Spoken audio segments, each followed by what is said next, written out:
My mother-in-law never missed a chance to mock my tastes, always deeming me plain and cheap in her eyes, as she's accustomed to the finer things. She'd often jest that a woman like me, who prefers practicality over luxury, wasn't deserving of her son's hand in marriage. Then came the day when her disdain for my wardrobe reached a new low.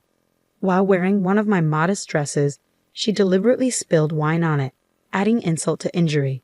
But karma has a way of revealing truths. When confronted with her own hypocrisy, my mother-in-law, who had been so quick to label me cheap, was left speechless. My name is Isabel, a 28-year-old housewife, happily married to James for 2 years. Though our family is yet to expand, we relish in the simple joys of our carefree life together. Life with my gentle husband flows smoothly, and we're contemplating expanding our family soon. Yet, amidst this bliss, my relationship with my mother-in-law, Kate, remains strained. From the moment we wed, her criticism has loomed large, and even after 2 years, our bond remains fragile.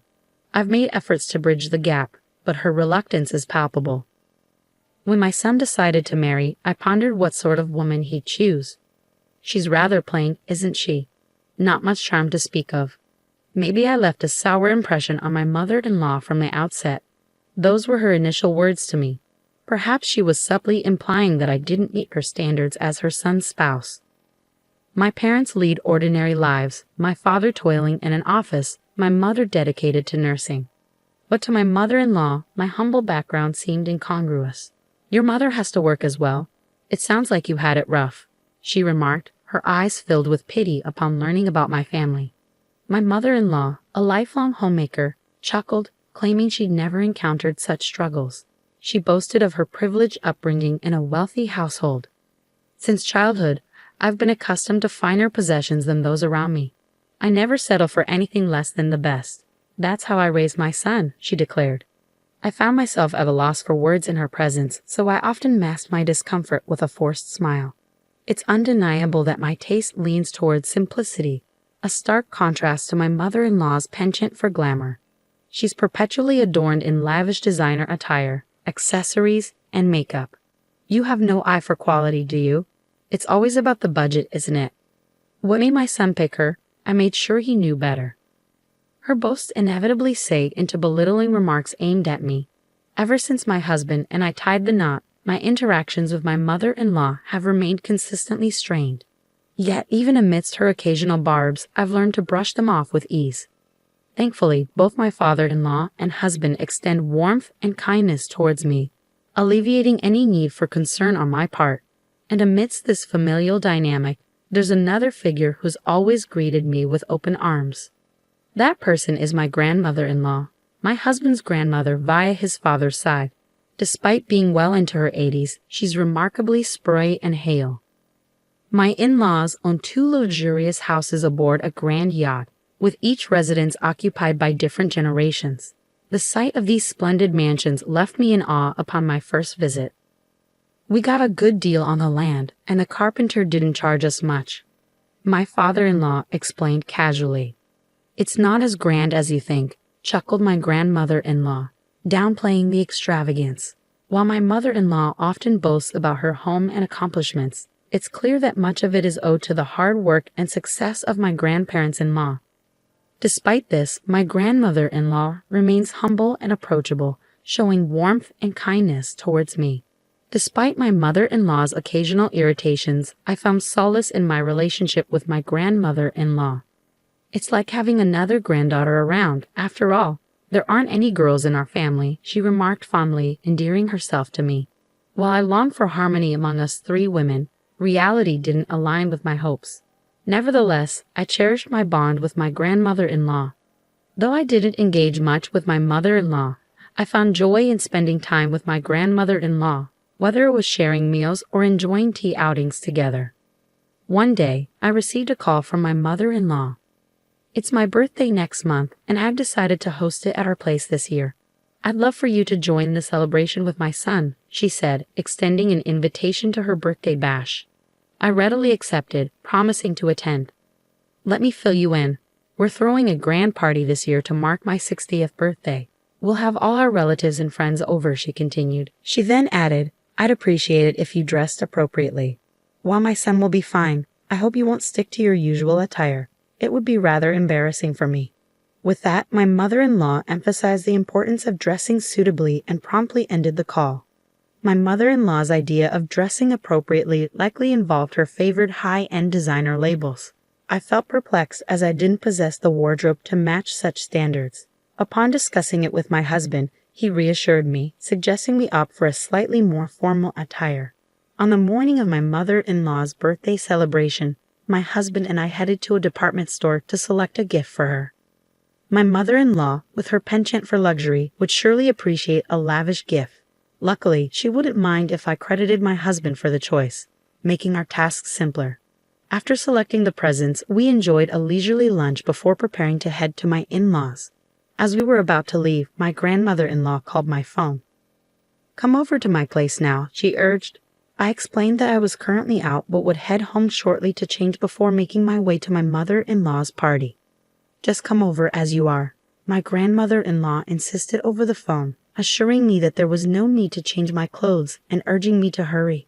Curiosity piqued, I decided to make my way to her house to see what was going on. I asked my husband to head home and change while I went to visit my grandmother-in-law, promising to meet him at my in-laws later. Arriving at her doorstep, my grandmother-in-law greeted me with a hearty laugh, beckoning me inside. Amidst her laughter, she shared details about my mother-in-law's upcoming party. "It seems like quite the affair. Deliveries have been arriving at their house since this morning," she remarked. From my grandmother-in-law's place, I had a clear view of my in-laws' residence, where vendors had been bustling in and out since early morning. I caught wind that a grand floral arrangement had just been delivered, igniting my mother-in-law's excitement. "My daughter-in-law sure knows how to make a statement," my grandmother-in-law remarked proudly, leading me into the cozy sitting room at the rear of the house. Lining the room were several elegant Polina trunks. With a flourish, my grandmother-in-law unlocked one and retrieved something from within. "Isabel, dear, you were told to dress up today, weren't you? Here, take my dress. This way, she won't have anything to fuss about," my grandmother-in-law beamed, presenting a stunning dress before me. It was evident that the garment held a special place in her heart, meticulously cared for and exquisitely beautiful. "It's a gem, really. I hardly wear it nowadays. It's a shame for it to gather dust. I thought it would be a perfect fit for you, Isabel," she continued, retrieving matching accessories from the chest with a sense of generosity and warmth. My grandmother-in-law seemed to pick up on my mother-in-law's implications, suggesting that I adorn myself in something grand to deflect any criticism. Though I lacked knowledge about dresses, the way my grandmother-in-law spoke hinted at its extravagance. When she offered it to me, I was taken aback. "I can't possibly accept such a lavish gift. I'm truly sorry," I replied, hesitantly declining the dress. "It's all right, dear, it's all right. I trust to cherish it as much as I have. That's why I want you to have it," she reassured me with a gentle smile, gently urging the dress into my hands. With her skilled hands, my grandmother-in-law swiftly dressed me, transforming me into a vision of elegance. "I haven't worn a dress since my 21st birthday," she chuckled, reminiscing. "Isn't it a splendid occasion to dust off our fineries for such a fancy party?" As we chatted about the upcoming party, I was oblivious to the fact that the dressing process had concluded. Suddenly, a visitor arrived at my grandmother-in-law's. "I've arranged for this lovely lady to take care of your hair and makeup. You're in good hands," my grandmother-in-law declared, going the extra mile to call in a professional hairdresser for the occasion. "My dear granddaughter, I'd always looked after you. It's only right I make sure you look your best," she expressed, her affection evident. Thanks to her efforts, I was adorned in glamour from head to toe, with her assurance that my mother-in-law would be impressed. Just as I finished my preparations, my husband called to say he had reached my parents' home. Expressing gratitude to my grandmother-in-law, I prepared to leave. "I'll join you shortly after changing," she bid me farewell, her kindness following me as I departed. My husband's eyes widened in surprise at my stunning attire as we entered my parents-in-law's home together. The hall was abuzz with my mother-in-law's relatives, the party already in full swing. Radiant in a bright red dress, my mother-in-law presided over the festivities with a joyful smile. "Happy birthday, mother-in-law," I greeted her warmly, presenting the gift I had carefully chosen. She scrutinized me from head to toe before leading me away from the crowd and into the kitchen. "What on earth are you wearing? I explicitly told you to dress appropriately." My mother-in-law chastised me, her tone sharper than usual, perhaps fueled by alcohol. With a sudden motion, she sloshed the contents of her wine glass onto my dress, the stain spreading quickly. "You brought this upon yourself by forcing that dress on," my mother-in-law continued, disregarding my distress and the ruined state of my attire. Her words dripped with disdain as she criticized my taste and disparaged those from less affluent backgrounds. She insisted I leave, deeming my outfit unfit for the occasion. "This belongs to your mother," I managed to utter, my shock palpable. I felt a wave of sadness wash over me, realizing that all the efforts my grandmother-in-law had put into preparing me for the event had been destroyed in an instant. "What about my mother? What nonsense are you spouting? In any case, I don't want you here today. Just leave my son and go home." My mother-in-law, oblivious to the situation, urged me to depart hastily. Just then, I heard my grandmother-in-law's voice from behind me. "What's cheap? Are you referring to my dress?" I turned to find my grandmother-in-law by my side, her concern evident as tears welled in my eyes. "Oh dear, this is dreadful," she lamented, examining the stain on my dress. Overwhelmed with remorse, all I could manage was a silent apology, bowing my head in shame. "It's okay," my grandmother-in-law reassured me, dabbing at the stain with a handkerchief to prevent it from spreading further.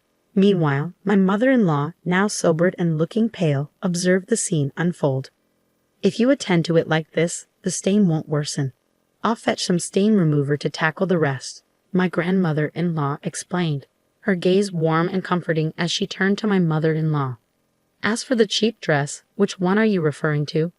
"This particular one was custom-made long ago, worth several $1,000s. The fabric and craftsmanship are top-notch, just as you prefer," she added, earning an eye roll from my mother-in-law at the mention of the price.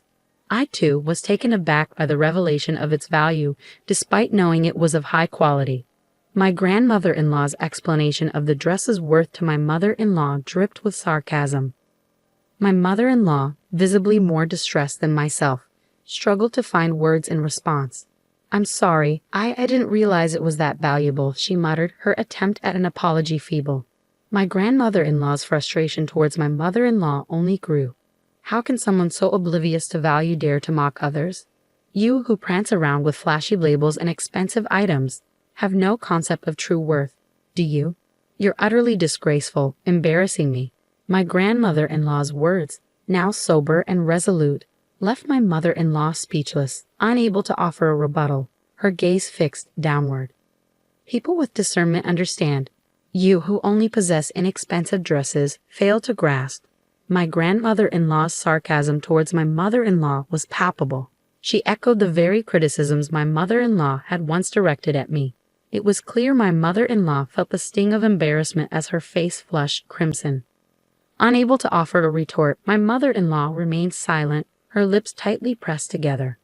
Seeing her distress, my grandmother-in-law shifted her attention to lecturing her about her treatment of me. "How could you belittle a daughter-in-law from another family?" she chided. My heart went out to my mother-in-law, who appeared on the verge of tears, listening to the rebuke in silence. "Let's call it a day. Isabel and I won't be staying any longer. Enjoy the rest of the party." My grandmother-in-law concluded her lecture towards my mother-in-law, signaling an end to the confrontation. Her once vibrant red dress, chosen with such anticipation for the celebration, now seemed out of place amidst the tension. "Wait here. I'll fetch some alternative attire for you from home." I excused myself to change into my own clothes, provided by my thoughtful grandmother-in-law. My husband accompanied me back to her house. Upon hearing the tale from my grandmother-in-law, my husband's ire was palpable. With the support of my grandparents-in-law, my husband, and myself, we departed my parents-in-law's residence and enjoyed a pleasant dinner with just the four of us, free from the worry of my mother-in-law's disapproval. Following the incident, both my husband and grandmother-in-law, furious with my mother-in-law's behavior, delivered another round of stern reprimands. They made it clear she was to steer clear of me and impose limits on her spending. It appeared my grandmother-in-law's words about the importance of humility had struck a chord. My mother-in-law's complexion paled, rendering her unrateable. Furthermore, my grandmother-in-law made a pointed declaration, vowing to bestow upon me all her dresses, jewelry, and prized possessions. She remarked sarcastically to my mother-in-law that it made little sense to entrust such items to someone lacking appreciation for their worth. Though I had refrained from commenting previously, it became evident that my grandmother-in-law harbored disapproval towards my mother-in-law's penchant for luxury. Later, with a mischievous grin, my grandmother-in-law revealed to me the dress stained with wine. It returned to me spotless. This revelation filled me with immense relief and gratitude. While I may still be learning about the finer aspects of quality, I have gleaned invaluable lessons from my grandmother-in-law, who embraced and accepted me wholeheartedly.